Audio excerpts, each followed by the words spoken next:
تاریکی میں نور دین سے ہو روشنی، کامیاب و کامراں ہو ہر بشر کی زندگی، وحی حق کا نور بھر کے اپنے قلب و ذہن میں، آدمیت پائے فوز دنیاوی و اخروی۔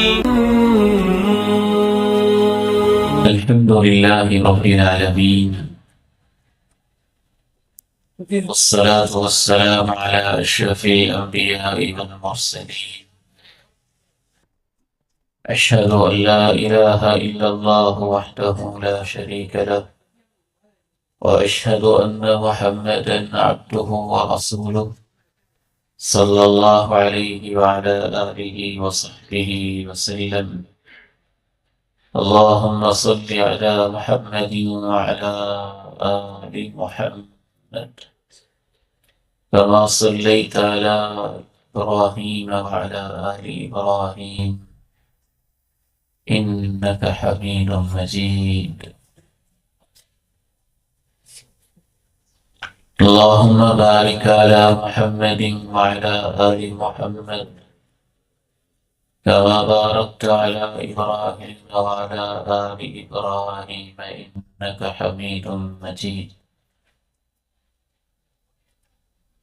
رب اشرح لي صدري ويسر لي أمري واحلل عقدة من لساني يفقهوا قولي۔ اللهم آت نفسي تقواها وزكها فأنت خير من زكاها، أنت وليها ومولاها۔ أما بعد، فأعوذ بالله السميع العليم من الشيطان الرجيم، من همزه ونفخه ونفثه۔ بسم الله الرحمن الرحيم۔ لقد جاءكم رسول من أنفسكم عزيز عليه ما عنتم حريص عليكم بالمؤمنين رؤوف رحيم۔ وقال عز من قائل سبحانه وتعالى: إنا أرسلناك شاهدا ومبشرا ونذيرا لتؤمنوا بالله ورسوله وتعزروه وتوقروه وتسبحوه بكرة وأصيلا۔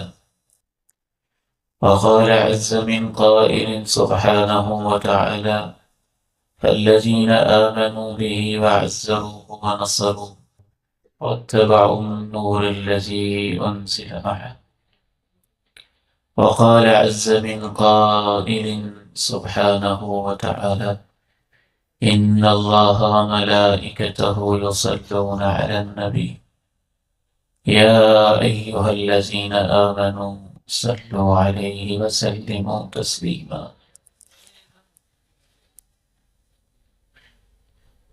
رسول اللہ صلی اللہ علیہ وسلم ارشاد فرماتے ہیں: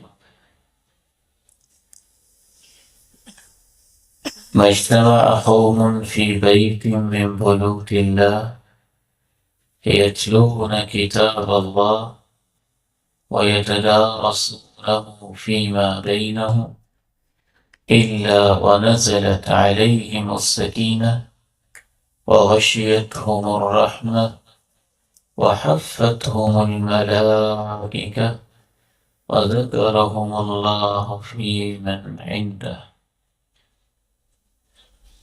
اللہ کے پیارے نبی علیہ السلام کی باتوں پہ ہمیں آخری حد تک یقین ہونا چاہیے، ایسا یقین کہ جس میں شک و شبہ کی کوئی ادنا سے بھی گنجائش نہ ہو۔ الصادق المصدوق علیہ الصلاۃ والسلام نے ارشاد فرمایا: جب بھی کچھ لوگ اللہ کے کسی گھر میں جمع ہو جاتے ہیں، اللہ کا قرآن پڑھتے ہیں اور اسے آپس میں سمجھتے سمجھاتے ہیں، اللہ ان کو پہلا انعام یہ دیتا ہے، اللہ ان کی طرف اپنی طرف سے ان پر تسکین نازل کرتا ہے۔ تسکین رحمت کا کوئی خاص حصہ ہے جو دل کے اوپر اترتا ہے،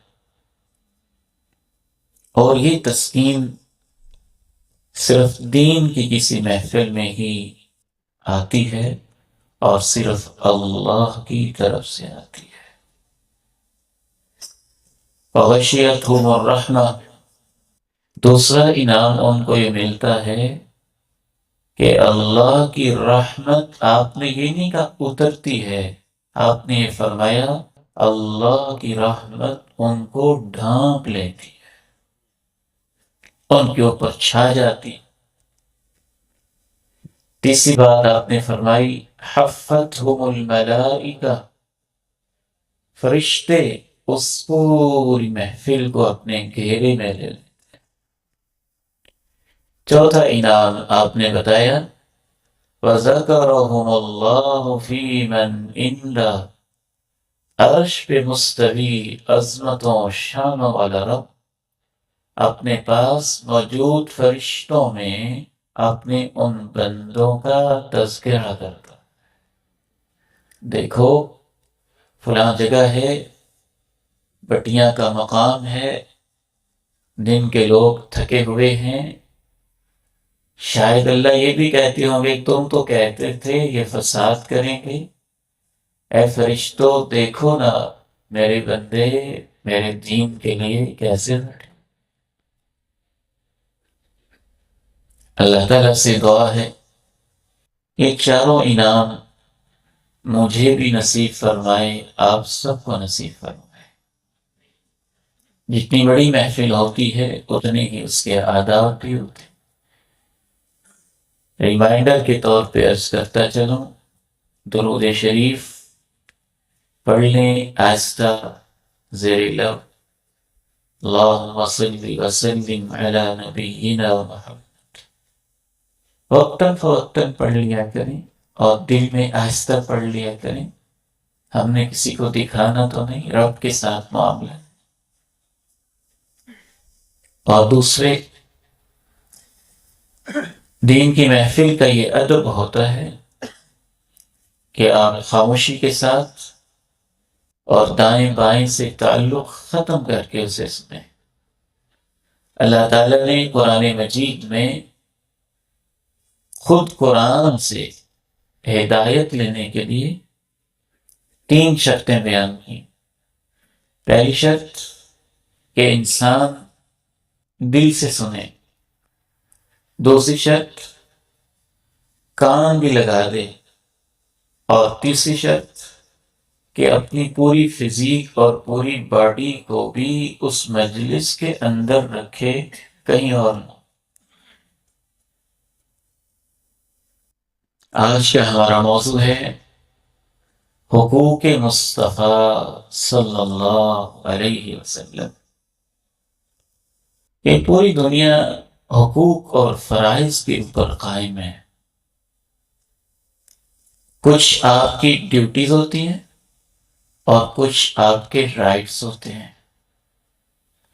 جو آپ کی ڈیوٹیز ہیں وہ آپ کے فرائض ہیں، جو آپ کے رائٹس ہیں وہ آپ کے حقوق ہیں، اور ان کا آپس میں بڑا گہرا تعلق ہوتا ہے۔ حق لینے کا دعویٰ وہی کر سکتا ہے جس نے اپنی ڈیوٹی بھی دی ہو۔ دیکھیں، آپ نے ایک مزدور رکھا، اب اس کا ایک فرض ہے، اس کی ایک ڈیوٹی ہے کہ آپ نے 10 گھنٹے کے لیے 8 گھنٹے کے لیے اسے ہائر کیا، وہ آپ کی بلڈنگ بنانے کے لیے ہے۔ اگر وہ اپنی 10 گھنٹے کی 8 گھنٹے کی ڈیوٹی دیتا ہے، یہ اس کا فرض تھا، اب وہ شام کے وقت آپ سے اپنا حق لے سکتا ہے۔ میاں بیوی کا بھی یہی معاملہ ہے۔ میاں کا فرض ہے کہ وہ اپنی بیوی کے اخراجات پورے کرے۔ جب اس نے یہ کہا تھا قبول ہے، تو اس کا مطلب بھی یہ تھا کہ جو میرے فرائض بنتے ہیں، میں ان کو ادا کروں گا، مجھے یہ ایگریمنٹ، مجھے یہ نکاح کا معاہدہ قبول ہے۔ جب وہ اپنے فرائض پورے کر رہا ہے تو پھر اس کا حق ہے کہ اس کو احترام دیا۔ اللہ کے پیغمبر کے بھی کچھ فرائض ہوتے ہیں، اور پھر نبی اپنے فرائض پورے کرتے ہیں، اور پھر ان کے حقوق ہوتے ہیں۔ ایک اور بات یہ بھی سمجھ لیں، جو ایک شخص کا حق ہوتا ہے وہ دوسرے کے لیے فرض ہوتا ہے۔ مثلا مزدور کا فرض ہے کہ وہ محنت کرے، اور وہ محنت کر رہا ہے تو اس کے مالک کا یہ حق ہے کہ اس نے اس کو ہائر کیا ہے تو وہ اس کا کام کرے۔ جب وہ اس کا کام کرے گا تو پھر اس کا حق ہے دوبارہ کہ وہ اس کا معاوضہ لے۔ اس وقت آج کے اس موضوع میں ہم نے اللہ کے پیارے نبی علیہ السلام کے حقوق سیکھنے ہیں۔ جو آپ کے حقوق ہوں گے وہ ہماری ذمہ داریاں ہوں گی۔ پہلے اللہ نے اپنے پیغمبر پہ کچھ فرائض عائد کیے، وہ بھی اللہ تعالیٰ نے قرآن میں بیان کیے۔ لَقَدْ مَنَّ اللَّهُ عَلَى الْمُؤْمِنِينَ إِذْ بَعَثَ فِيهِمْ رَسُولًا مِّنْ أَنفُسِهِمْ يَتْلُو عَلَيْهِمْ آيَاتِهِ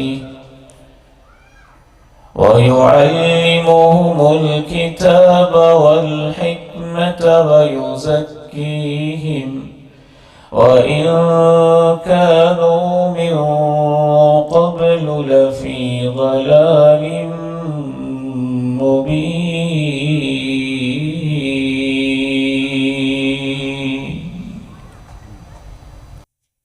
اللہ نے اہل ایمان پہ احسان کیا ہے کہ انہی میں سے ان میں ایک پیغمبر بھیجا ہے۔ اس پیغمبر کے اللہ نے 4 مقاصد بیان کیے، 4 فرائض بیان کیے۔ اس پیغمبر کا پہلا کام یہ ہے کہ وہ جو میں نے آیات نازل کی ہیں ان کے اوپر تلاوت کرتا ہے، ان کو پڑھ کے سناتا ہے۔ اس کا دوسرا فرض یہ ہے کہ وہ ان آیات کی تعلیم دیتا ہے، ان کو سکھاتا بھی ہے۔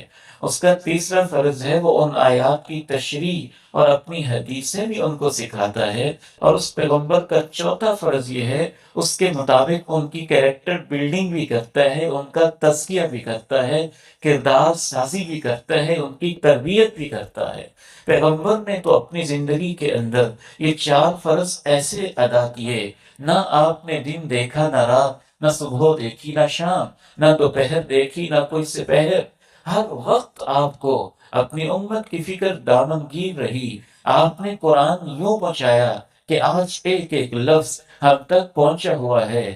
آپ نے اس کی تلاوت یوں سکھائی کہ آج کا ایک قاری قرآن مد اتنی کرتا ہے جتنی اللہ کے پیغمبر نے کی تھی۔ عین وہاں سے نکالتا ہے حلق کے جس حصے سے اللہ کے پیغمبر نکالتے تھے، غین وہاں سے نکالتا ہے جہاں اللہ کے پیغمبر جس جگہ سے نکالتے تھے۔ ان کو مخارج کہا جاتا ہے۔ قرآن بھی آپ نے محنتوں کے ساتھ امت کو یاد بھی کروا دیا، پھر اس کی تشریح بھی آپ نے سکھا دی، پھر آپ نے اس کی تعلیم بھی دے دی، اور اس کے مطابق کردار کی تربیت بھی کر دی۔ اور آپ نے اتنی محنت کے ساتھ یہ کام کیا، جب آپ اللہ کے پاس جا رہے تھے حجۃ الوداع کے موقع پہ، آپ کہہ رہے تھے میری امت کے لوگوں مجھ سے حج سیکھ لو، شاید کہ آج کے بعد آئندہ سال میری تمہاری ملاقات نہ ہو سکے۔ تو اس موقع پہ آپ نے پوچھا تھا سنو بتاؤ حل بلغت، کیا میں نے اللہ کا پیغام پہنچا دیا ہے؟ میں دوبارہ وہ جملہ کہنا چاہوں گا جو پہلے دن کہا تھا، میری ماں باپ نے میرے لیے اتنی دعائیں نہیں کی ہیں جتنے رب کے حبیب نے میرے اور آپ کے لیے دعائیں کی ہیں۔ عرفات کے میدان میں زوال آفتاب سے پہلے آپ تشریف لے آئے تھے، طلوع آفتاب کے بعد آپ پہنچے تھے اور غروب آفتاب تک وہاں آپ نے قیام کیا تھا۔ کم از کم 5 6 7 گھنٹے کا یہ قیام، اس میں زیادہ تر تو آپ اپنی امت کے لیے دعا کرتے رہے تھے۔ رات کو بستر پہ لیٹتے تھے تو نیند بھول جاتے تھے اور امت کے لیے دعا کرتے تھے۔ رات کو سوئے ہوتے تھے اور کبھی نیند سے اٹھ جاتے تھے اور امت کے لیے قبرستانوں میں جا کے دعا کرتے تھے۔ سکھانے کی تو آپ نے حد کر دی۔ میرے ماں باپ نے مجھے وہ نہیں سکھایا جو میرے پیغمبر نے سکھایا ہے۔ میرے ماں باپ نے کیا کچھ سکھا لیا ہوگا، انہوں نے بڑی محنت کی، لیکن میرے پیغمبر نے تو مجھے زندگی کی ایک ایک چیز سکھائی ہے۔ آپ کہا کرتے تھے انما انا لکم مثل الوالد، میں تمہارے لیے ایک باپ کی طرح ہوں۔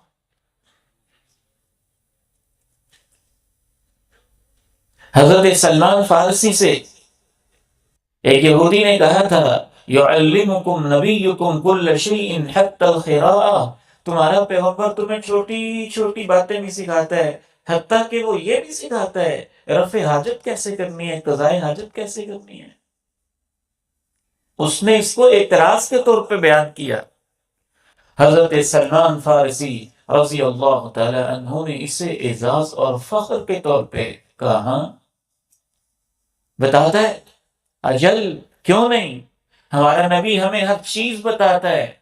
اس نے اعتراض کیا تھا نا، تمہارا پیغمبر اتنی چھوٹی چھوٹی باتیں، رفع حاجت کیسے کرنی یہ بھی بتاتا ہے۔ وہ یہودی تھا، وہ سمجھتا تھا یہ تو ماں باپ کا کام ہوتا ہے، بتائیں تمہارا نبی اتنی سی باتیں بتاتا ہے۔ حضرت سلمان فارسی رضی اللہ تعالی عنہ نے کہا فداہ ابی و امی، میرے ماں باپ آپ پہ قربان جائیں، کیا آپ کی تعلیم، کیا کیا آپ نے صحابہ کو سکھایا۔ حضرت سلمان فارسی نے فرمایا اجل ہاں، ہمارا نبی ہمیں سکھاتا ہے قضاء حاجت بھی کیسے کرنی ہے۔ امرنا اللہ نستقبل القبلہ بغائط ولا بول، آپ نے ہمیں یہ بتایا ہے قبلے کا احترام اتنا ہے کہ قضاء حاجت کرتے ہوئے، پخانہ پیشاب کرتے ہوئے نہ بیت اللہ کی طرف منہ کرنا ہے، نہ بیت اللہ کی طرف پیٹھ کرنی ہے۔ ہاں ہمارے نبی نے ہمیں قضاء حاجت کے آداب سکھائے ہیں۔ وَأَلَّا نَسْتَنْجِيَ بِالْيَمِينِ، ہمارے نبی نے ہمیں اتنی خوبصورت تعلیم دی ہے، دائیں ہاتھ کے ساتھ شرمگاہ کو ٹچ نہیں کرنا ہے، صفائی نہیں کرنی ہے۔ جس کو نبیوں نے سکھایا اور انہوں نے یاد نہیں رکھا، یا جن کو نبیوں کی نعمت نصیب نہیں ہوئی، آج ایک پڑھا لکھا انگریز PhD اور اپنے آپ کو سائنٹسٹ کہلانے والا اتنا غلیظ انسان ہے، بائیں ہاتھ کے ساتھ برگر کھاتا ہے، اسی بائیں ہاتھ کے ساتھ شرمگاہ کو ٹچ کرتا ہے، اسی بائیں ہاتھ کے ساتھ گندگی کی صفائی بھی کرتا ہے، اس میں یہ نفاست نہیں ہے۔ جناب سلمان نے کہا ہمارے نبی نے ہمیں سکھایا ہے دائیں ہاتھ شرمگاہ کے لیے استعمال نہیں کرنا ہے ہم نے، اور ہمارے نبی نے ہمیں سکھایا ہے اللہ نستنجیا برجین او عظم، کسی جانور کے گوبر کے ساتھ ہم نے صفائی نہیں کرنی ہے، کسی ہڈی کے ساتھ ہم نے صفائی نہیں کرنی ہے۔ جناب سلمان فارسی نے کہا ہمارے نبی نے ہمیں سکھایا ہے وَأَلَّا نَسْتَنْجِيَ بِأَقَلَّ مِنْ ثَلَاثَةِ أَحْجَارٍ، اگر پتھر استعمال کرنے ہیں یا ڈھیلے استعمال کرنے ہیں تو 3 سے کم استعمال نہیں کرنے ہیں، اچھی طرح نجاست والی جگہ کو صاف کرنا۔ اتنی باریکیاں تو ماں باپ بھی نہیں سکھاتے، ایک ایک چیز سکھائی آپ نے، امانت تھی پوری جو پہنچائی۔ اور پھر اس امت کے اوپر اللہ کا سب سے بڑا احسان یہ ہے ان اللہ تعالی نظر الى قلوب العباد فوجد قلب محمد صلی اللہ علیہ وسلم ازکاها فاصطفاه لنبوته، اللہ نے انسانیت کے دلوں کی طرف دیکھا، جناب آدم سے لے کے آخری انسان تک سب دلوں پہ اللہ کی نگاہ تھی۔ وہ جو علیم بذات الصدور ہے، سب سے پاکیزہ دل آمنہ کے لال کا دل تھا، مکہ کے در یتیم کا دل تھا، محمد ابن عبداللہ کا دل تھا۔ اللہ نے اپنے اس نبی کو خاتم النبیین بنایا اور ہمیں ان کی امت بنایا۔ 1,24,000 انبیاء، ان میں سے بعض روایات کے مطابق 300 کے لگ بھگ وہ جن کے اوپر اللہ نے کتابیں نازل کی وہ افضل ہیں، ان میں سے 5 وہ جن کو اللہ نے خاص اعزاز دیا، اولو العزم کہا اپنے قرآن میں، عظیمت والے جنہوں نے اپنے دور کے بڑے بڑے طاغوتوں فرعونوں سے مقابلے کیے، جناب نوح، جناب ابراہیم، جناب موسیٰ، جناب عیسیٰ اور محمد رسول اللہ صلی اللہ علیہ وسلم۔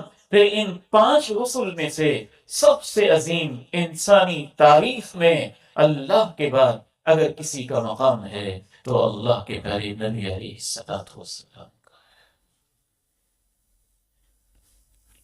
تو جتنی بڑی نعمت ہوتی ہے اتنا بڑا اس کے بارے میں سوال بھی ہوتا ہے، اور یہی وہ موضوع ہے جو ہم بھولے ہوئے ہیں۔ ہمیں اپنے حق یاد ہیں۔ اس وقت دنیا کے فساد کی جڑ ہی یہ ہے، مزدور کو یہ یاد ہے میرا حق کیا ہے، اسے یہ یاد نہیں میرا فرض کیا ہے، اولاد کو یہ یاد ہے یہ وراثت میرا حق ہے، اسے یہ یاد نہیں میرا فرض کیا ہے، ماں باپ کو یہ یاد ہے مجھے عزت ملے میرا حق ہے، اسے یاد نہیں تربیت کرنا بھی میرا فرض ہے۔ ایک مزدور کو یہ یاد ہے میری اتنی مزدوری ہے میرا حق ملے، اسے یہ یاد نہیں میرا یہ فرض بھی ہے میں نے اس کو ادا بھی کرنا ہے۔ ہم نے بدقسمتی کے ساتھ اللہ کے پیارے نبی کے ساتھ بھی یہی سلوک کیا ہے۔ ہمیں اپنا حق یاد ہے کہ اللہ کے نبی ہماری شفاعت کریں گے، ہمیں اپنا حق یاد ہے کہ ہمیں حوض کوثر سے پانی ملے گا، ہمیں اپنا حق یاد ہے وہ ہمیں جنت میں لے کے جائیں گے، ہمیں اپنا حق یاد ہے ہم آخری نبی کی امت ہیں، ہمیں اپنا حق یاد ہے کہ اللہ کے پیارے نبی نے ہمارے لیے دعائیں کی ہیں، ٹھیک ہیں، یہ ساری باتیں بجا ہیں۔ آپ کو یہ بھی یاد ہے کہ اس نبی کے حوالے سے آپ کے فرض کیا ہیں؟ سارے ہمارے ہی حق ہیں، اتنی عظیم ہستی کا ہمارے اوپر کوئی حق نہیں ہے۔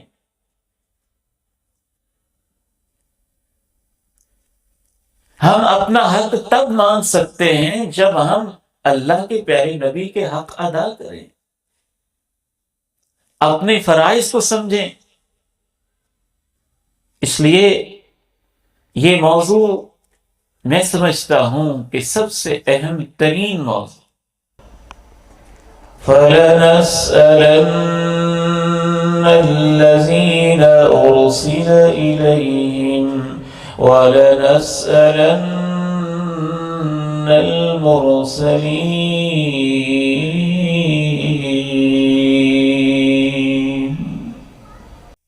عربی زبان میں لام تاکید کے لیے آتا ہے، نون بھی تاکید کے لیے آتا ہے، یعنی ایمفسائز کرنے کے لیے کسی چیز پہ نا زور ڈالنے، اور یہ دونوں جمع ہو جائیں تو قسم کے برابر اس میں تاکید آ جاتی ہے۔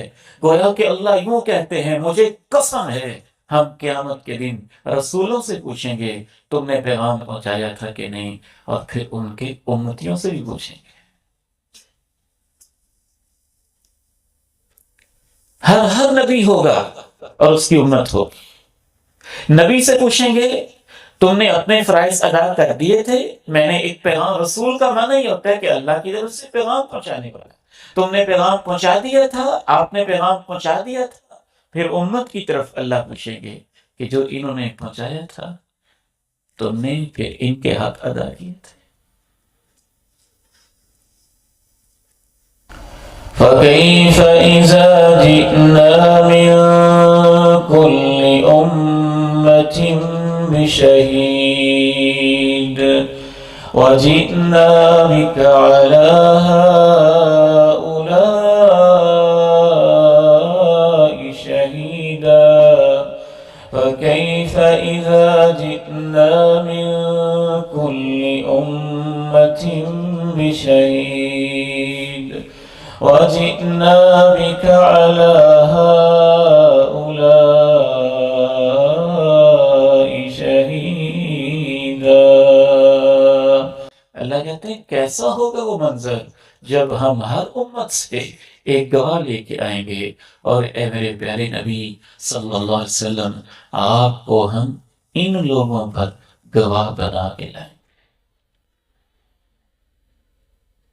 اللہ کے پیغمبر گواہی دیں گے اللہ میں نے دین پہنچا دیا تھا، اے اللہ میں نے تیرے دین کے لیے زخم بھی کھائے تھے، تیرے دین کے لیے میرا جوتا لہو لہان ہوا تھا، تیرے دین کے لیے میں نے طائف کی وادی میں پتھر بھی کھائے تھے، تیرے دین کے لیے میں نے رشتہ داروں کی دشمنیاں بھی مول لی تھیں، تیرے دین کے لیے میرے بلال کو گھسیٹا بھی گیا تھا، تیرے دین کے لیے میرے خبیب کو سولی کے پھندے پہ لٹکایا بھی گیا تھا، تیرے دین کے لیے مجھے صاحب مجنون دیوانہ بھی کہا گیا تھا، تیرے دین کے لیے میرے ساتھ جنگیں بھی ہوئی تھیں، تیرے دین کی خاطر میرے چہرے کے اوپر تلواریں بھی لگی تھیں، تیرے دین کی خاطر میرے سر کے اندر زخم بھی لگے تھے۔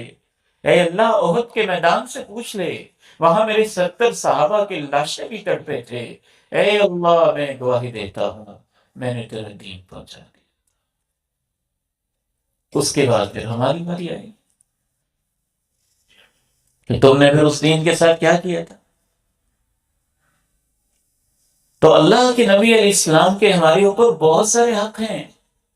ماں باپ کے حق آپ مانتے ہیں، رشتہ داروں کے حق آپ مانتے ہیں، تو اللہ کے نبی کا حق تو ماں باپ سے بھی زیادہ ہے۔ جو یہ سمجھتا ہی نہیں ہے کہ ہمارے اوپر حق ہیں کیا، یا سوچتا ہی نہیں ہے، وہ ادا کیسے کرے گا؟ جو اپنے فرائض کو، ذمہ داریوں کو سمجھتا ہی نہیں، وہ ان کو پورا کیسے کرے گا؟ اہل علم نے بڑے بڑے 10-12 حقوق لکھے، ان میں سے 5-7 ہی آج میں آپ کے سامنے بیان کر پاؤں گا۔ سب سے پہلا حق اللہ کے پیارے نبی علیہ السلام کا اس امت کے اوپر یہ ہے کہ ان پر ایمان لائے۔ ایمان کا مطلب ہے وہ کلمے کے اندر بیان ہوا ہے۔ ایمان کیا لانا ہے؟ کلمہ کیا ہے ہمارا؟ کلمہ شہادت، اشہد ان لا الہ الا اللہ وحدہ لا شریک لہ واشہد ان محمدا عبدہ ورسولہ۔ میں گواہی دیتا ہوں اللہ کے سوا کوئی عبادت کے لائق نہیں، میں گواہی دیتا ہوں کہ حضرت محمد صلی اللہ علیہ وسلم اللہ کے بندے ہیں اور اللہ کے رسول ہیں۔ یہ خوبصورت کلمہ ہے، کلمہ شہادت۔ اس کے اندر سب سے پہلے اللہ کی توحید ہے، 3 چیزیں بنیادی۔ سب سے پہلے اللہ کی توحید ہے، شرک کی نفی ہے۔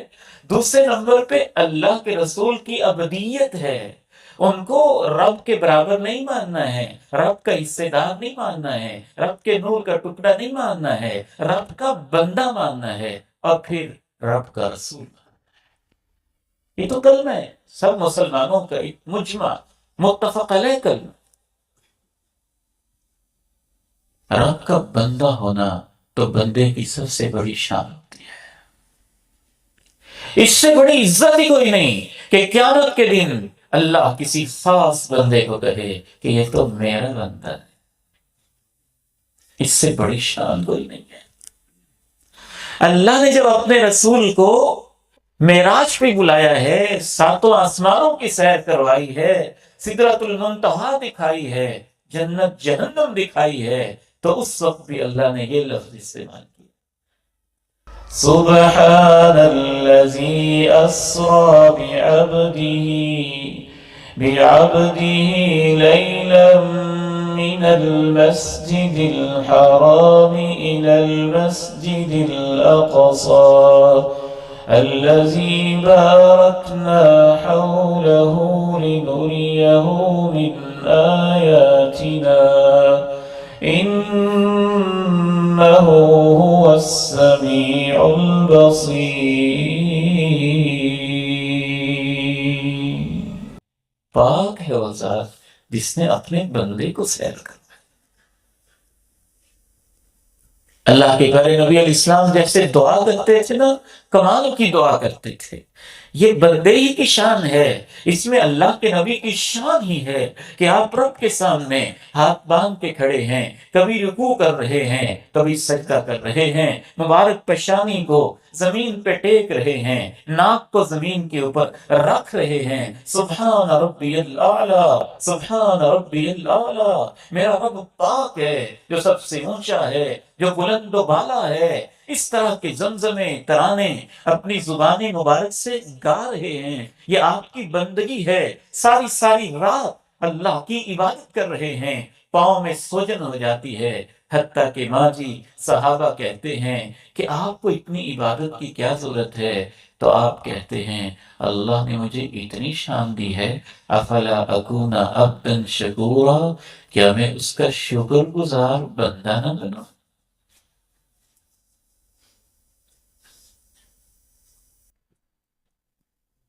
بندہ ہونا، عبدیت، یہ انسان کی شان۔ آپ دعا کرتے اللہم انی عبدک وابن عبدک وابن امتک، اللہ میں تیرا بندہ ہوں، میرا باپ بھی تیرا ایک بندہ تھا، میری ماں بھی تیری بندی تھی، تیرے بندے کا بیٹا ہوں، تیری بندی کا بیٹا ہوں، ناصیتی بیدک، میری پیشانی تیرے اختیار میں ہے، ماض فی حکمک، میرے اوپر تیرے فیصلے نافذ ہیں، عدل فی قضاؤک، تیرے ہر امر کے اندر عدل و انصاف ہوتا ہے، اسألک بکل اسم هو لک، سب سے خوبصورت دعا مجھے لگتی ہے یہ قرآن کے حوالے سے، اللہ کے نبی کہتے اللہ تیرے ہر نام کا تجھے واسطہ دیتا ہوں جو تو نے رکھا ہے یا کسی کو سکھایا ہے، اب استأثرت به فی علم الغیب عندک، یا تیرے پاس علم غیب میں ہے، ان تجعل القرآن العظیم ربیع قلبی، اللہ قرآن کو میرے دل کی بہار بنا دے، ونور صدری، میرے سینے کا نور بنا دے، وجلاء حزنی، اللہ مجھے جو غم ہیں قرآن کے ذریعے سے ختم کر دے، وذهاب ہمی وغمی، جو مجھے پریشانیاں اور فکر ہیں اس قرآن سے اللہ میری ساری پریشانیوں کا علاج قرآن کو بنا دے۔ ایمان کا دوسرا مطلب یہ ہے کہ آپ کو رسول مانا جائے، کہ آپ اللہ کے بھیجے ہوئے ہیں، جو کچھ بھی کہتے ہیں وہ اللہ کی طرف سے کہتے ہیں، جو کچھ بھی ہوتا ہے اللہ کا پیغام ہوتا ہے۔ تیسرا مطلب یہ ہے کہ یہ مانا جائے کہ آپ آخری رسول ہیں۔ آپ پر ایمان لانے کا چوتھا مطلب یہ ہے کہ آپ رسولوں میں سب سے افضل ہیں اور انسانوں میں سب سے اعلیٰ ہیں۔ آپ پر ایمان لانے کا پانچواں مطلب یہ بھی ہے کہ یہ مانا جائے کہ قیامت کے دن اللہ رب العزت نے آپ کو سب سے بڑھ کے شان دینی ہے، آپ کی خصوصیات بھی ہیں، حمد کا جھنڈا آپ کے ہاتھ میں ہوگا، سب سے پہلے شفاعت کا حق آپ کو ملے گا، سب سے پہلے شفاعت آپ کی قبول ہوگی، پل صراط سے سب سے پہلے آپ گزریں گے، جنت کا دروازہ سب سے پہلے آپ کھٹکائیں گے، سب سے پہلے دروازہ آپ کے لیے کھولا جائے گا۔ اولاد آدم میں سب سے سردار آپ ہیں، آدم کی اولاد میں سے ہیں، انسانوں میں سے ہیں، لیکن سب سے اعلیٰ ہیں۔ پتھروں کی کتنی قسمیں آپ نے دیکھی ہیں، وہ پتھر بھی ہوتا ہے جو عام ہوتا ہے، وہ پتھر ہی ہوتا ہے جو ہیرا بن جاتا ہے، اس کو اس سے نسبت کیا؟ سب سے اعلیٰ، سب سے افضل، سب سے ارفع۔ اس لیے اللہ رب العزت نے انسانوں پر یہ احسان کیا کہ میں نے نبی بھیجا، تم میں سے بھیجا، تاکہ تم ان کو فالو کر سکو، ان کی اتباع کر سکو۔ ایمان لانے کا ایک چھٹا مطلب آپ کے اوپر ایمان کا یہ بھی بنتا ہے کہ یہ مانا جائے کہ اللہ نے ایک مقام ایسا رکھا ہے جنت کے اندر جو صرف ایک بندے کو ملے گا، اور وہ ہمارے پیارے نبی کو ملے گا، وہ کسی اور نبی کو بھی نہیں۔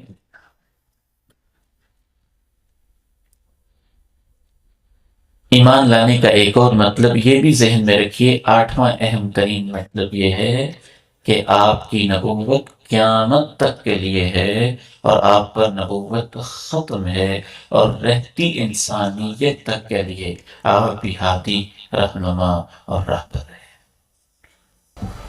ما كان محمد أبا أحد من رجالكم ولكن رسول الله وخاتم النبيين،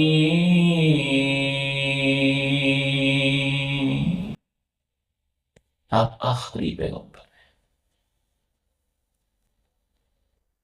ان میں سے کسی چیز کے اوپر بھی کوئی شک نہ ہو۔ ایمان لانے کا ایک آٹھواں اہم ترین مطلب یہ ہے کہ آپ پر ایمان کا مطلب آپ کی ہر بات پر ایمان. آپ نے معاشرت کے بارے میں بات کہہ دی، اس پر بھی ایمان. نماز کے بارے میں کچھ کہہ دیا تو اس پر بھی ایمان. زکوٰۃ کے بارے میں کچھ کہہ دیا تو اس پر بھی ایمان. روزے کے بارے میں بتا دیا تو اس پر بھی ایمان. حج کے بارے میں بتا دیا تو اس پر بھی ایمان. جنت جہنم کے بارے میں بتایا تو اس پر بھی ایمان. فرشتوں ملائک کے بارے میں بتایا تو اس پر بھی ایمان. پل صراط کے بارے میں بتایا تو اس پر بھی ایمان. نواں مطلب یہ بھی نوٹ کیجئے گا، آج کے نوجوانوں کو میں خصوصاً کہنا چاہتا ہوں، وہ بات سمجھ میں آ رہی ہے تو پھر بھی ایمان، سمجھ میں نہیں آ رہی ہے تو پھر بھی ایمان. دنیا والے اس کو مانتے ہیں تو پھر بھی ایمان، دنیا والے نہیں مانتے ہیں تو پھر بھی ایمان. سائنس اس کو مانتی ہے تو پھر بھی ایمان، سائنس اس کو نہیں مانتی ہے تو پھر بھی ایمان. تم چھوٹی موٹی باتوں کی بات کرتے ہو، ہمارا تو اللہ کے پیغمبر پہ ایمان اور یقین ایسا ہے، ایسا یقین پختہ ہونا چاہیے. زمین میں جنبش آ سکتی ہے، آسمان شق ہو سکتے ہیں، پتھر ہل سکتے ہیں، تو سمندروں کو آگ لگ سکتی ہے، درخت ادھر سے ادھر ہو سکتے ہیں. اتنا ایمان ہو کہ جو آمنہ کے لال نے کہا ہے وہ سب سے سچی بات ہوتی ہے. باقی پوری دنیا غلط ہو سکتی ہے، بس آمنہ کا لال غلط نہیں ہو سکتا. وما ينطق عن الهوى إن هو إلا وحي يوحى علمه شديد القوى ذو مرة فاستوى وهو بالأفق الأعلى ثم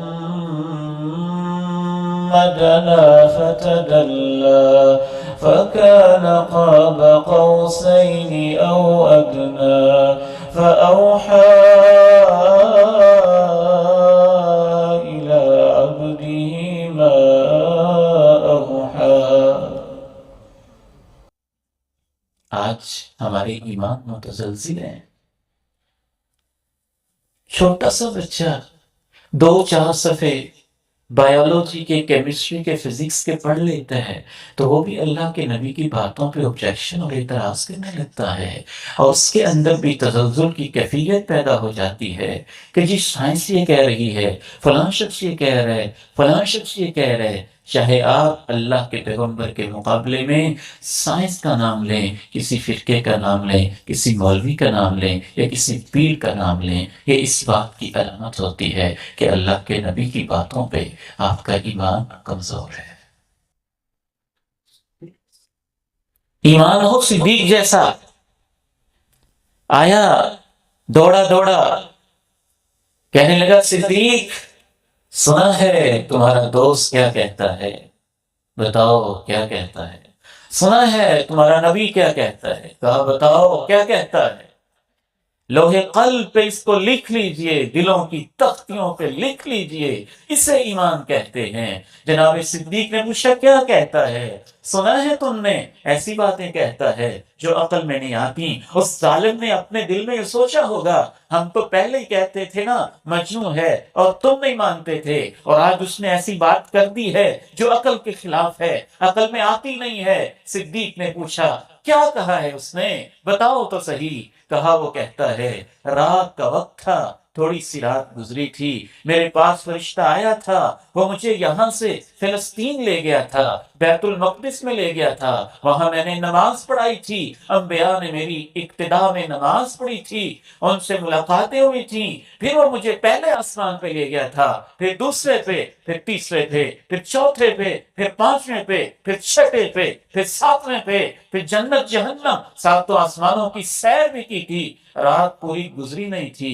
اور میں واپس بھی آ گیا تھا. صدیق یہاں تو مکے سے لے کے شام اور بیت المقدس تک 1 مہینے کا سفر بنتا ہے، تمہارا نبی کہتا ہے وہاں بھی گیا، 7 آسمانوں کی سیر بھی کر آیا، رات کے کچھ حصے میں سارا کچھ آیا. صدیق تم مانتے ہو؟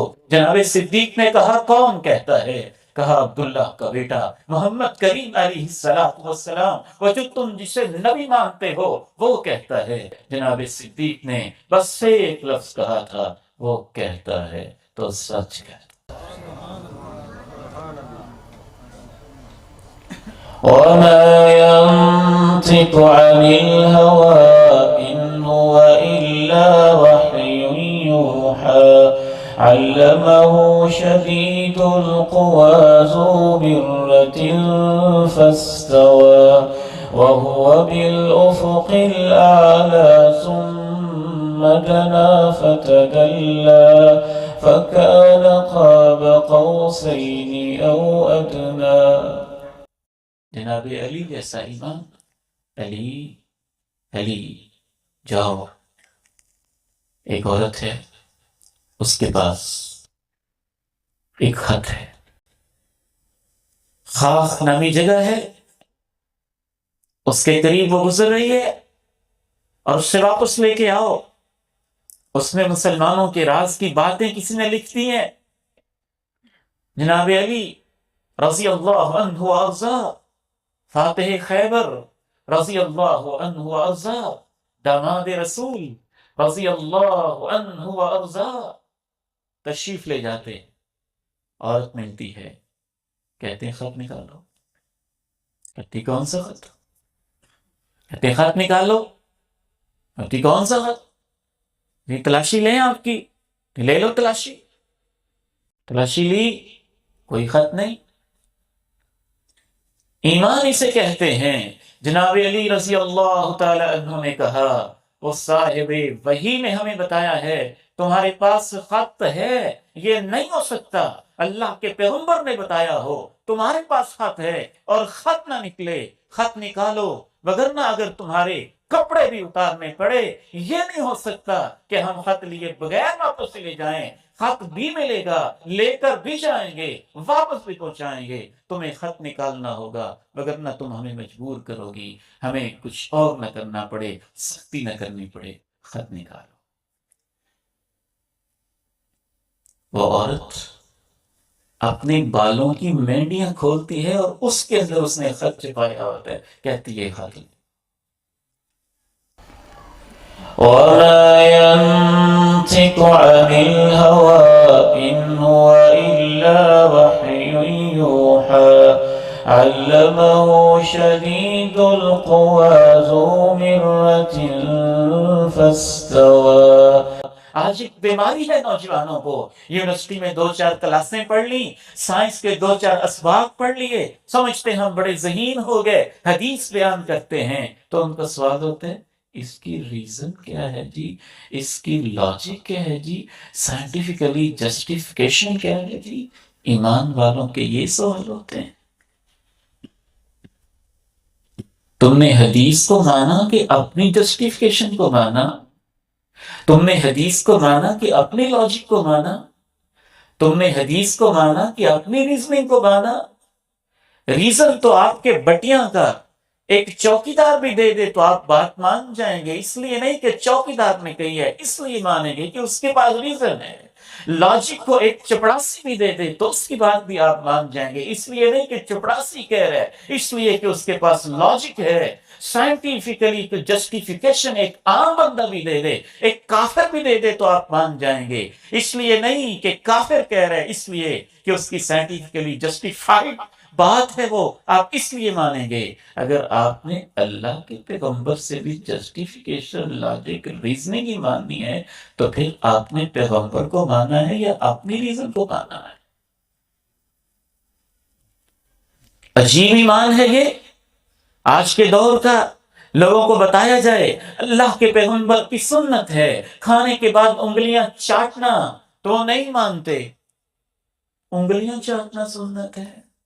اچھا اگر ان کو یہ کہہ دیا جائے کہ کچھ منرلز ایسے ہوتے ہیں، کچھ وٹامنز ایسے ہوتے ہیں، اور انگلی کے اندر کچھ ڈائجسٹو ایسا سسٹم ہوتا ہے، جب چاٹتے ہیں معدہ ہضم بڑا کرتا ہے، وہ منرلز بھی اندر جاتے ہیں، وہ وٹامنز. اچھا ٹھیک ہے، پھر چاٹ لیتے ہیں. یہ کیا بات ہوئی؟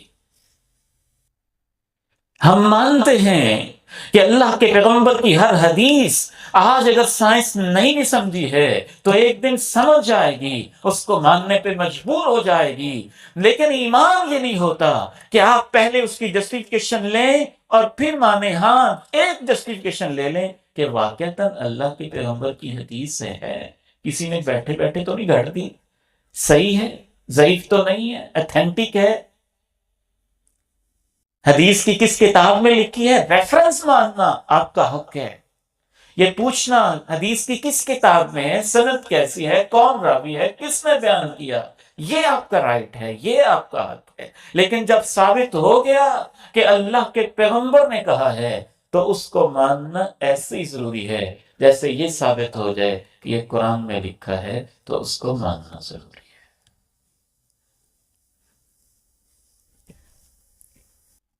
جناب صدیق کے دور میں معراج کی سائنٹیفکلی کوئی جسٹیفیکیشن ہو سکتی تھی؟ بتائیں ذرا بول کے۔ نہیں۔ لاجیکلی ذہن میں آ سکتی تھی؟ نہیں۔ کس لیے مانا صدیق نے؟ کیا عظیم لوگ تھے وہ، کیا عظیم لوگ تھے۔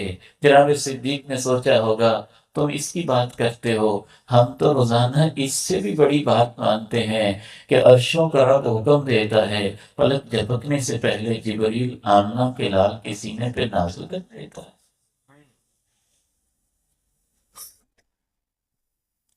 ایک نوجوان آیا، ایمان کسے کہتے ہیں، ایک مفسر کے پاس، کہنے لگا کہ قرآن مجید کے اندر لکھا ہوا ہے مرج البحرین یلتقیان بینہما برزخ لا یبغیان۔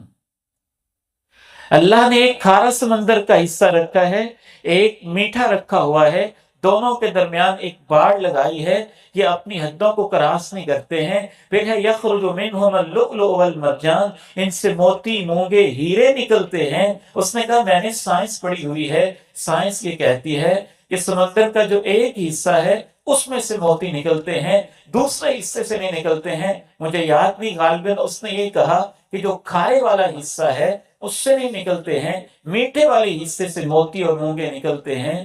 تو مفسر قرآن نے کہا تم سائنس کی بات کرتے ہو، مجھے تو اس قرآن کے اوپر اتنا ایمان ہے، اگر سمندر سے موتی نکلے میری آنکھوں کے سامنے اور بول کے کہے میں ایک حصے سے نہیں نکلتا دوسرے سے نکلتا ہوں، میں اس سے کہوں گا تم جھوٹ بکتے ہو، اللہ کا قرآن سچ کہتا ہے۔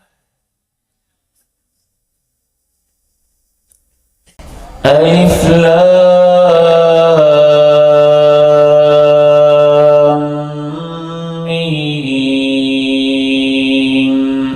ذلك الكتاب لا ريب فيه هدى للمتقين الذين يؤمنون بالغيب ويقيمون الصلاة ومما رزقناهم ينفقون۔ یہ ہدایت ہے ان کے لیے جو غیب پر ایمان رکھتے ہیں۔ سورج نکلا ہے، آپ نے آنکھیں بند کی ہیں، نظر کیسے آئے گا؟ اگر غیبی حقائق پہ آپ کا ایمان ہی نہیں، ہدایت کیسے ملے گی؟ دوسرا حق اللہ کے پیارے نبی علیہ السلام کا اس امت کے اوپر یہ ہے کہ آپ پر ایمان لانے کے بعد پھر آپ کی باتیں بھی مانی جائیں، آپ کی اطاعت کی جائے۔ یہ نہیں آپ کہیں کہ آپ کہتے تو سچ ہیں لیکن مانوں گا نہیں، آپ کی باتیں تو سچی ہیں مگر مانوں گا نہیں۔ انما كان قول المؤمنین، اہل ایمان کو تو جب اللہ اور رسول کی طرف بلایا جاتا ہے تو ان کا کہنا اتنا ہی ہوتا ہے سمعنا وَأَطَعْنَا، سن لیا اور مان لیا جی۔ اللہ کے پیارے نبی علیہ السلام ایک صحابی کو بلاتے ہیں، وہ نماز پڑھ رہا تھا، وہ نہیں آتا کیونکہ نماز میں تھا، پوری کر کے سلام پھیر کے بھی آتا ہے۔ آپ پوچھتے ہیں لیٹ کیوں آئے ہو؟ کہتے ہیں جی نماز پڑھ رہا تھا۔ آپ نے کہا آپ نے اللہ کا کلام نہیں پڑھا ہے، استجیبوا للہ وللرسول اذا دعاکم لما یحییکم، اللہ اور رسول جب بھی بلائے آ جاؤ۔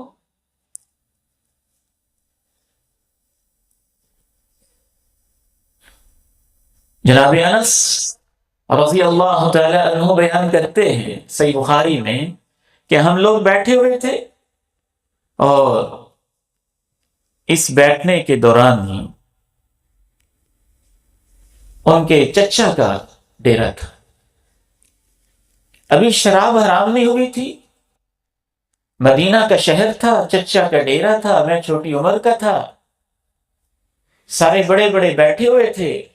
مجھے انہوں نے کہا چلو شراب تم نے آج پلانی ہے. میں پلا رہا تھا، جام بھرے ہوئے تھے. بعض روایات میں اتنی تک وضاحت ہے، جناب انس کہتے ہیں کہ میرے چچا نے چند گھونٹ پی لیے تھے اور تھوڑا تھوڑا نشہ ان کو چڑھ رہا تھا، اور مدینہ کی گلیوں میں اعلان ہو گیا الا ان الخمر قد حرمت، سن لو کہ اللہ نے شراب کو حرام کر دیا ہے. نشے کی حالت میں ہی میرا چچا مجھے کہتا ہے انس جتنی شراب باقی ہے ان ڈیل دو اور شراب کے سارے برتن توڑ دو.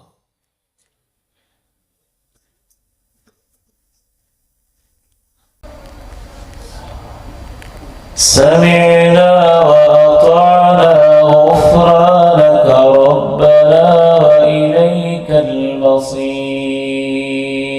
سن لیا اور مان لیا، اللہ کہیں کمی رہ جائے عمل میں تو ہمیں معاف کر دینا، واپس تو تیرے پاس.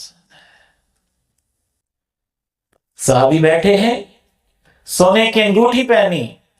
اللہ کے پیارے نبی علیہ السلام انگوٹھی اتار کے رکھ دیتے ہیں. اَيَعْمِدُ أَحَدُكُمْ إِلَى جَمْرَةٍ مِّنَ النَّارِ فَيَلْبَسُهَا، یہ جہنم کا انگارہ پہن کے میرے پاس آ جاتے ہو، ناراض ہوتے ہیں اس کے اوپر.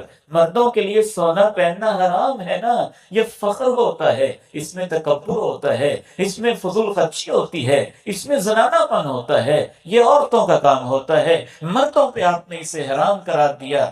آپ نے اس انگوٹھی کو اتاری.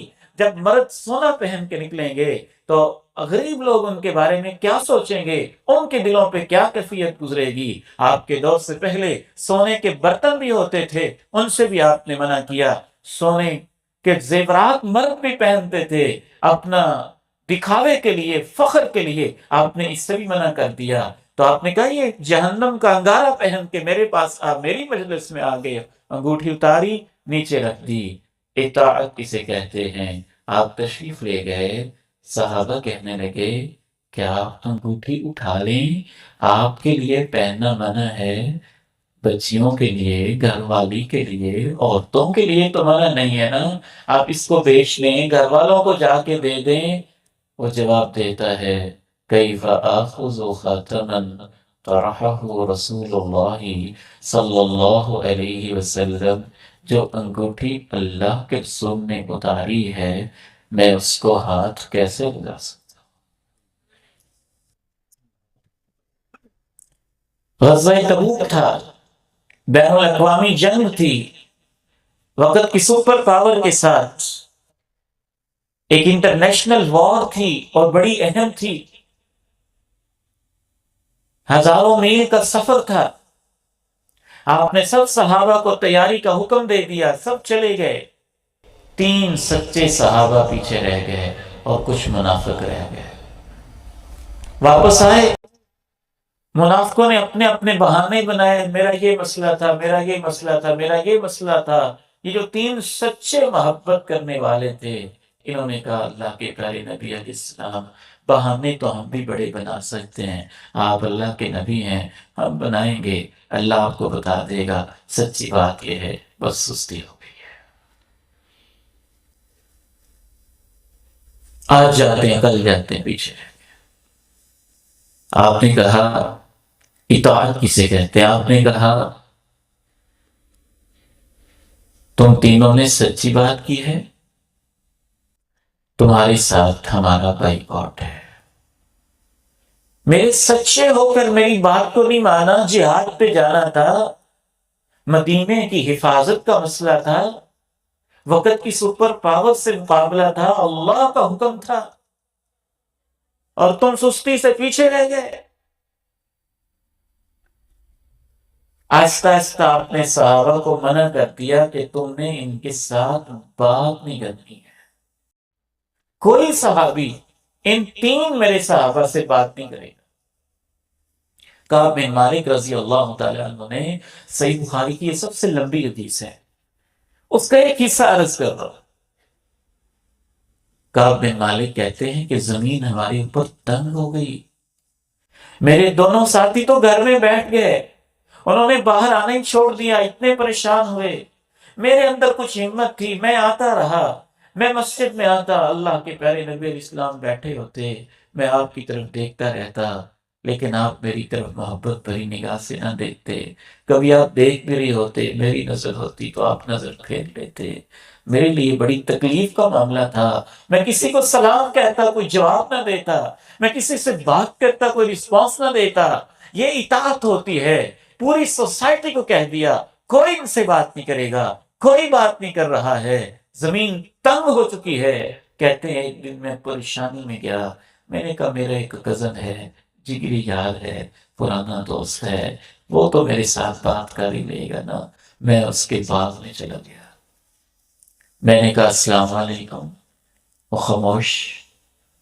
میں نے کہا بھائی میری کزن ہو، میں ترس گیا ہوں، کوئی بات تو کرے، کوئی بھی نہیں کر رہا، کچھ تو کرو۔ خاموش، کچھ تو بولو، خاموش، اسلام کا جواب تو دو، خاموش۔ میں تمہیں یقین دلاتا ہوں کہ میں اللہ اور اللہ کے رسول سے محبت کرتا ہوں، ہم سے غلطی ہوگی، بات تو کرو، خاموش۔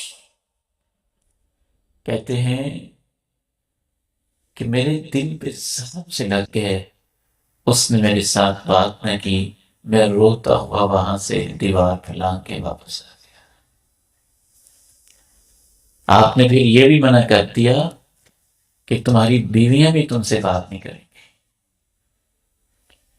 تو انہوں نے پوچھا اللہ کے پیارے نبی، آپ کا اتنا ہی حکم ہے بات نہیں کرنی، یا آپ کا حکم یہ بھی ہے کہ ان کو طلاقیں بھی دے دینی ہے؟ کہا نہیں، بات نہیں کرنی۔ جب ایک عرصہ گزرا، اللہ کو یہ اطاعت اتنی پسند آئی، اللہ نے قرآن میں تینوں کا تذکرہ کر کے کہا یہ تینوں سچے ہیں، میں نے ان کی توبہ اے میرے محبوب قبول کر لی۔ وعلى الثلاثة الذين خلفوا حتى إذا ضاقت عليهم الأرض بما رحبت، وہ جو تین پیچھے رہ گئے تھے اللہ نے نام لے کے کہا میں نے ان کی توبہ قبول کی۔ اطاعت، آپ کی باتوں کو ماننا۔ اطاعت کے اندر ایک اہم ترین چیز یہ ہے وہ باتیں بھی ماننا جو مفاد میں ہیں، اور وہ بھی ماننا جن سے مفاد کو نقصان پہنچتا ہے۔ میں نے آپ کی ان مساجد میں دعوت کے میدان میں مجھے تقریباً 22 سال ہو گئے۔ ان 22 سالوں کے اندر وہ تلخ تجربے ہوئے ہیں کہ الامان والحفیظ، ہمارا ایمان، ہماری اطاعت اتنی کمزور ہے۔ اگر کوئی حدیث ایسی ہے جس سے ہمیں مفاد مل رہا ہے، وراثت میں حصہ مل رہا ہے، زمین کا ٹکڑا مل رہا ہے، ہماری طرف کوئی چیز آ رہی ہے، ذرا سناؤ نا ان کو حدیث، وہ خطبے میں سناؤ، تقریر کے اندر سناؤ، اس موضوع پہ ذرا تقریر کرو محسن بھائی، یہ مانتا ہی نہیں ہے۔ اور وہی بندہ اگر ان کو کچھ دینا آ رہا ہے کہتے ساری حدیثیں میں نے ماننی ہے، ساری حدیثیں میرے لیے ہی ہے۔ اللہ کا قرآن یہ فیصلہ کرتا ہے کہ یہ رویہ ان لوگوں کا ہوتا ہے جو اندر سے منافق ہوتے ہیں۔ میں یہ نہیں کہہ رہا کہ ہم منافق ہو گئے ہیں، لیکن میں یہ ضرور کہہ رہا ہوں کہ یہ نشانی منافقوں والی ہے۔ اللہ ہمیں منافقت سے محفوظ فرمائے۔ اللہ کا قرآن سن لیں، یہ سورہ نور ہے۔ وَيَقُولُونَ آمَنَّا بِاللَّهِ وَبِالرَّسُولِ وَأَطَعْنَا ثُمَّ يَتَوَلَّى فَرِيقٌ مِّنْهُمْ مِّن بَعْدِ ذَلِكَ وَمَا أُولَئِكَ بِالْمُؤْمِنِينَ وَإِذَا دُعُوا إِلَى اللَّهِ وَرَسُولِهِ ليحكم بينهم إذا فريق منهم معرضون وإن يكن لهم الحق يأتوا إليه مذعنين. یہ زبان سے کہتے ہیں ہم نے اللہ رسول کو مان لیا، ہم اطاعت بھی کرتے ہیں، جب ماننے کی باری آتی ہے تو یہ پیٹ پھینک جاتے ہیں، یہ مومن نہیں ہے. جب ان کو اللہ اور اللہ کے رسول کی طرف بلاتے ہیں کہ آؤ وہ فیصلہ کرتے ہیں، تو ان میں سے بہت سارے لوگ، کچھ لوگ منہ موڑ کے واپس چلے جاتے ہیں. اگر ان کو حاکم انتا ہونا تو پھر بڑی فرما برداری کے ساتھ دوڑے دوڑے آتے ہیں. أفي قلوبهم مرض أم ارتابوا أم يخافون أن يحيف الله عليهم ورسوله بل أولئك هم الظالمون. اللہ نے 3 سوال اٹھائے اس رویے پہ. اپنے مطلب کی حدیثیں مان لینی ہے اور جہاں کچھ دینا آتا ہو نہیں ماننی ہے. 3 سوال اٹھائے. یا تو ان کے دلوں میں بیماری ہے. قرآن کی اصطلاح ہے بیماری سے مراد ہوتا ہے اکثر منافقت کی بیماری. یا تو ان کے دلوں میں بیماری ہے، یا ان کو شک ہے، یا پھر ان کو ڈر ہے کہ اللہ کے رسول انصاف نہیں کریں گے، ظلم کر. بل اولئک هم الظالمون. اللہ نے چوتھی بات کی اصل بات یہ ہے کہ یہ خود ظلم کرنا چاہتے ہیں. جہاں میں کوئی بندہ حدیث سے ادھر ادھر ہوگا اس کا مطلب یہ ہوگا کہ کسی کا ہاتھ کھانا چاہتا ہے. پھر اللہ نے کہا ایمان والے کون ہوتے ہیں؟ انما كان قول المؤمنين اذا دعوا الى الله ورسوله ليحكم بينهم ان يقولوا سمعنا واطعنا وأولئك هم المفلحون.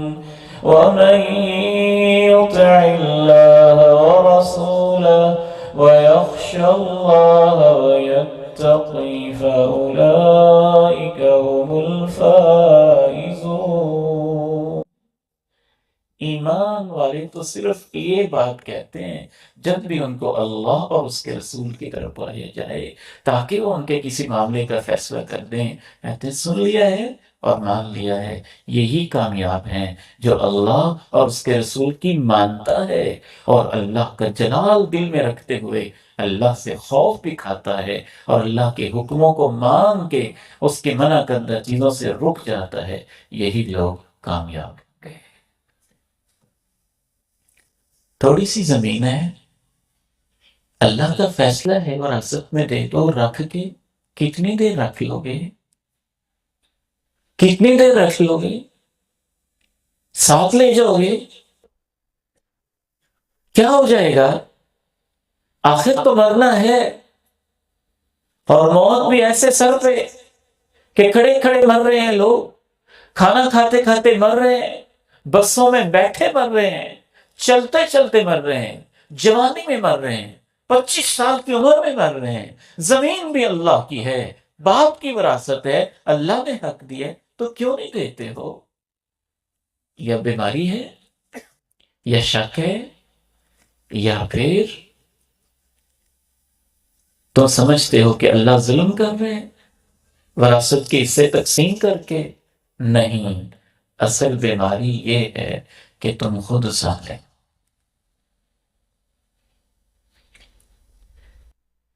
اس حوالے سے تیسرا حق اللہ کے پیارے نبی علیہ السلام کا یہ ہے. پہلا حق میں نے عرض کیا ایمان لایا جائے، دوسرا آپ کا حق یہ ہے آپ کی اطاعت کی جائے، تیسرا حق آپ کا یہ ہے کہ آپ کی اطاعت محبت کے ساتھ کی جائے۔ بعض دفعہ بندہ اس کی بھی بات مان لیتا ہے جس سے محبت نہیں ہوتی، ڈر کے ماری مان لیتا ہے، بندہ ڈاکو کی بات مان لیتا ہے، ظالم کی بات مان لیتا ہے، وڈیرے کی بات مان لیتا ہے، پولیس والے کی مان لیتا ہے، دل نہیں چاہ رہا ہوتا مان لیتا ہے، چلو مجبوری جو ہے۔ یہاں یہ شرط ہے اللہ کے پیغمبر پر ایمان تب کامل ہوگا کہ بات مانی بھی جائے اور محبوب سمجھ کے مانی جائے، رسول سمجھ کے مانی جائے، اور آپ سے محبت ہو اس وجہ سے مانی جائے۔ اور محبت بھی کتنی ہو؟ قُلْ إِن كَانَ آبَاؤُكُمْ وَأَبْنَاؤُكُمْ وَأَزْوَاجُكُمْ وَإِخْوَانُكُمْ، اللہ نے اس آیت میں 8 چیزوں کے نام لیے۔ یہ سورہ توبہ ہے، 8 چیزیں گن لیں آپ۔ سورہ توبہ کی آیت نمبر 24 اس وقت میرے سامنے۔ قُلْ إِن كَانَ آبَاؤُكُمْ وَأَبْنَاؤُكُمْ وَإِخْوَانُكُمْ وَأَزْوَاجُكُمْ وَعَشِيرَتُكُمْ وَأَمْوَالٌ اقْتَرَفْتُمُوهَا وَتِجَارَةٌ تَخْشَوْنَ كَسَادَهَا وَمَسَاكِنُ تَرْضَوْنَهَا أَحَبَّ إِلَيْكُمْ مِنَ اللَّهِ وَرَسُولِهِ وَجِهَادٍ فِي سَبِيلِهِ فَتَرَبَّصُوا حَتَّى يَأْتِيَ اللَّهُ بِأَمْرِهِ وَاللَّهُ لَا يَهْدِي الْقَوْمَ الْفَاسِقِينَ۔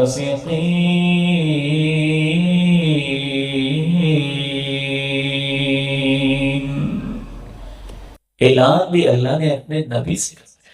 اے میرے پیارے نبی، آپ کہتے ہیں اگر تمہاری باپ، تمہارے بیٹے، تمہارے بھائی، تمہاری بیویاں اور شوہر، تمہارا کنبہ قبیلہ، تمہارے مال مویشی، دولت، زمین جگیر، مال میں سب کچھ آ جاتے ہیں، اور تمہارا کاروبار جس کے مندا پڑنے کا تمہیں اندیشے رہتے ہیں، اور تمہاری رہائشیں جو تمہیں بڑی پسند ہیں۔ 8 چیزیں اللہ نے گن کے کہا اگر یہ تمہیں اللہ سے، اللہ کے رسول سے اور اللہ کی راہ میں جہاد کرنے سے زیادہ پیاری ہیں تو پھر انتظار کرو، اللہ کا عذاب کب آتا ہے، اللہ فاسقوں کو ہدایت نہیں دیتا ہے۔ ربیعہ بن کعب الاسلمی نوجوان ہیں، اللہ کے پیغمبر کی خدمت کرتے ہیں، ان کے اندر بھی سب خواہشیں ہیں۔ آپ پوچھتے ہیں ربیعہ تم نے میری بڑی خدمت کی ہے، مانگو نا، کیا مانگنا چاہتے ہو، میں رب سے تمہیں لے کے دیتا ہوں۔ ربیعہ ابن کعب کہتے ہیں اللہ کے پیارے نبی، تفصیلی روایت ہے، میں اپنے الفاظ میں اظہار کر رہا ہوں، کہتے ہیں سوچ کے بتاؤں گا، سوچا ہوگا بڑی ہستی ہے، اتنی بڑی آفر ہے، سوچ کے بتاؤں گا۔ اگلے دن ربیعہ سوچا ہے، سوچ کے بتاؤں گا۔ تیسرے دن ربیعہ سوچا ہے، ہاں میں نے سوچا ہے، اے اللہ کے پیارے نبی مجھے یہ چاہیے کہ جنت میں آپ کا ساتھ مل جائے۔ ربیعہ نے سوچا کہ دنیا کب تک رہے گی، ماں باپ کب تک رہیں گے، زمینیں کب تک رہیں گی، اللہ کے پیغمبر کا ساتھ، آپ کی وفائیں، جنت، آپ کی محبت، ہمیشہ کی نعمتیں۔ ذہین لوگ تھے نا، آپ کا ساتھ چاہیے جنت میں۔ کہا ربیعہ اب غیر ذالک، چلو وہ تو ٹھیک ہے، تو اس کے علاوہ کیا چاہیے؟ کہتے اللہ کے نبی اس کے علاوہ بھی آپ کا ساتھ ہی چاہیے۔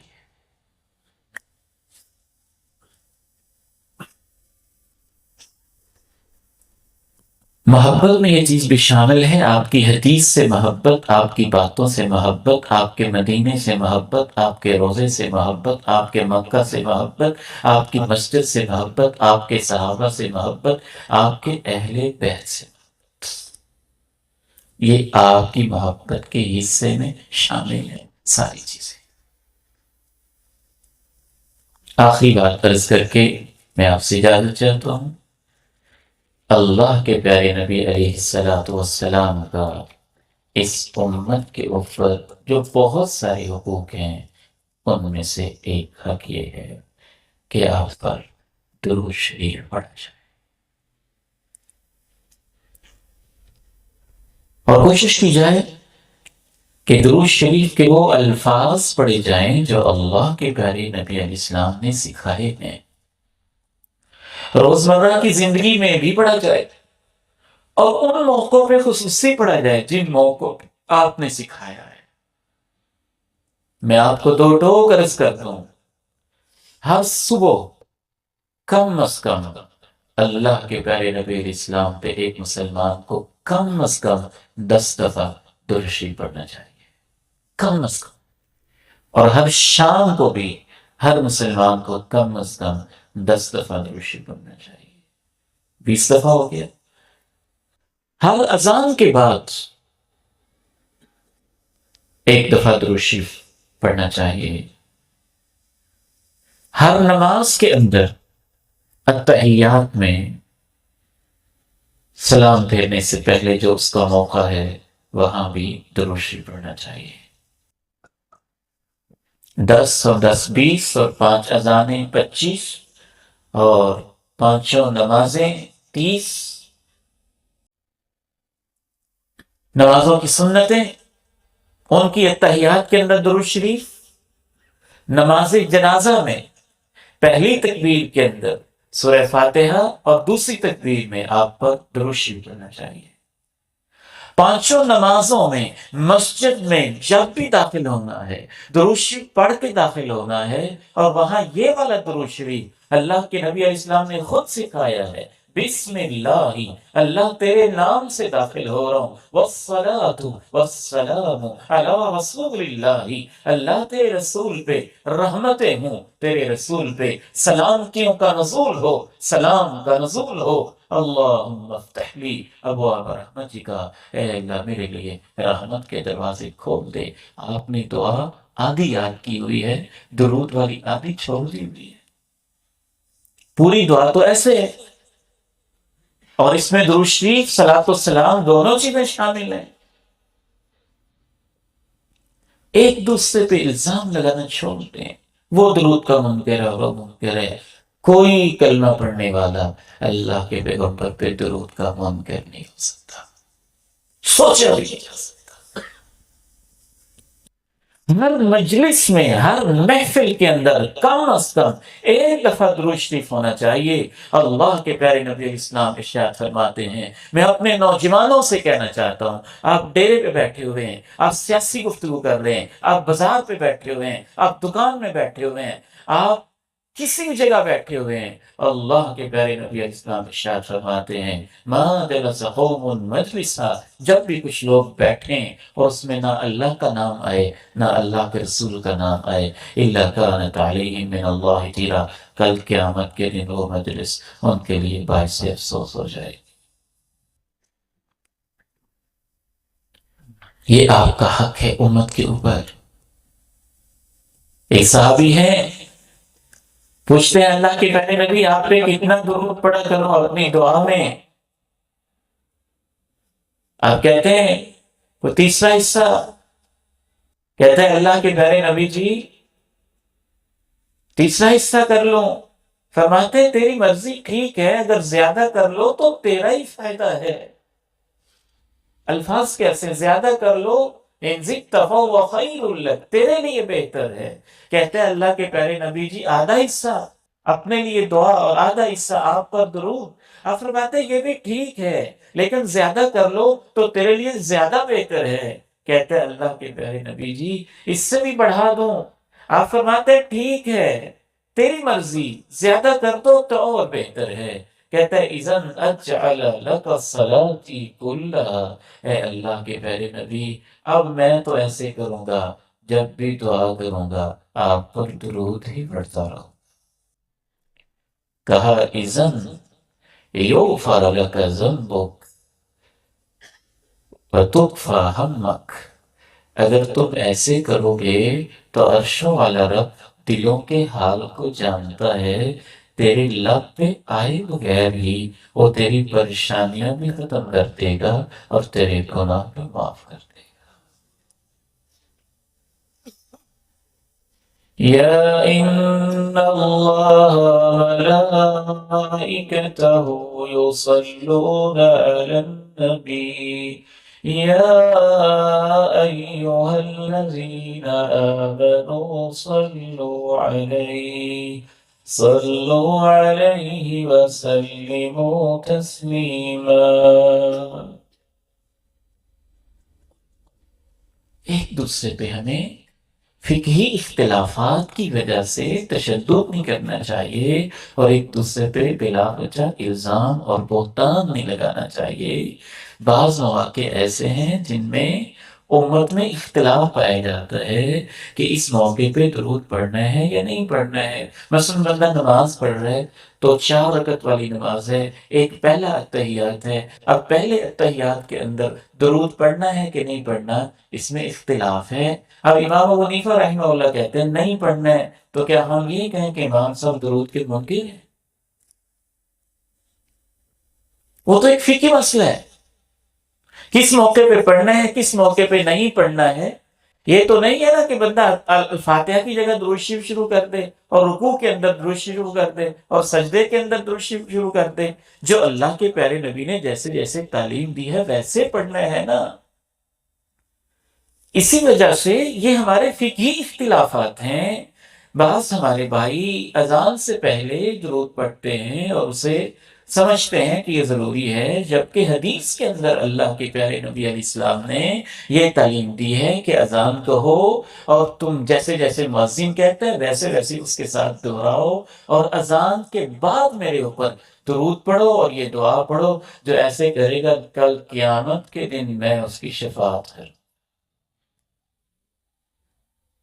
مکہ اور مدینہ میں اس لیے سارے لوگ اذان کے بعد درود شریف پڑھتے ہیں۔ تو یہ بعض فقہی اختلافات ہوتے ہیں، اس بنیاد کے اوپر ہمیں ایک دوسرے کے اوپر کوئی بہتان یا الزام یا تہمت نہیں لگانی چاہیے۔ یہ ایک مسلمان کو زیب نہیں دیتا ہے، اور اتنی بڑی تہمت کہ فلاں درود کا منکر ہے، مسلمان ہو اور درود کا منکر، اس نے اپنا نقصان کرنا ہے، اپنی آخرت پر بات کرنی۔ اللہ کے پیارے نبی علیہ السلام کا تو جب بھی نام آئے صلی اللہ علیہ وسلم پڑھے۔ ہم تو اپنے بچوں کو کہتے ہیں کہ جب تحریر بھی لکھیں تو صرف 7 بھی نہ لکھیں، پورا درود لکھیں صلی اللہ علیہ وسلم۔ 2 دفعہ آتا ہے صلی اللہ علیہ وسلم، 100 دفعہ لکھنا پڑتا ہے صلی اللہ علیہ وسلم۔ ہماری تو کتابیں ایسی ہوتی ہیں جس میں ہم نے بار بار قال رسول اللہ لکھنا ہوتا ہے۔ اللہ کا فضل ہے یہ ہاتھ ٹوٹیں اگر ایک دفعہ بھی اللہ کے پیغمبر کا نام لکھا ہو اور ساتھ صلی اللہ علیہ وسلم۔ محدثین نے باقاعدہ کہا کہ 100 دفعہ بھی آپ لکھتے ہیں نا رسول اللہ تو ساتھ کہیں صلی اللہ علیہ وسلم، آپ بولتے ہیں تو کہیں صلی اللہ علیہ وسلم، کیونکہ اللہ کے پیارے نبی نے فرمایا ہے جس کے پاس میرا نام لیا گیا اور اس نے میرے اوپر درود نہ پڑھا وہ خسارے میں ہے، بخیل ہے۔ تو یہ چند ایک صرف حقوق میں آپ کے سامنے عرض کر سکا ہوں، یقیناً اس کا حق ادا نہیں ہو سکا۔ اللہ تعالیٰ سے دعا ہے کہ اللہ ہمیں اپنے پیارے نبی کے حقوق ادا کرنے کی توفیق عطا فرمائے۔ آج امت بڑی مشکل میں ہے، ایک ایمان اور کفر کا معرکہ ہے، تہذیب کی جنگ ہے۔